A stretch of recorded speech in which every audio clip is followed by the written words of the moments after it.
Įprotis valgyti per daug gali būti tik nesėkminga visiškai normalių ir įprastų cheminių reiškinių smegenyse grandinė.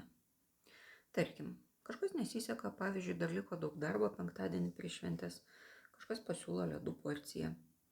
Valgom, kalbam, smagu, smegenys gamina serotoniną ir dopaminą ir tai yra malonu, nes tai yra įprastinė reakcija į saldų ir riebų maistą. Tuo tarpu nei darbas, nei penktadienis niekur nedingo, bet kai šie du reiškiniai, malonu nuo ledų ir nustojam dirbti sutampa laike, mums tos laikinas palengvėjimas įsimena kaip priežastinis ryšys.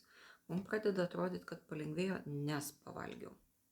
Tokio palengvėjimo nuolat norisi dar, juolab, kad jis pasiekiamas gerokai lengviau nei darbų pabaigimas. Todėl nesąmoningai pradedame ieškoti daugiau įvairių būdų maistų spręsti diskomfortą. Na, ir liekam suvalgę gerokai daugiau, o po to jau tuo nusiviliam. Linkiu pasilaikyti šią mintį savo galvose kiek ilgiau ir nebandyti rasti švenčių laimės nei viename dubenyje ar puodelyje. Maistas yra skanu, vienareikšmiškai, ypatingai šventinis maistas, bet laimė, kurios jūs ieškot, greičiausiai yra kažkur kitur. Skanaus, taikos ir ramybės.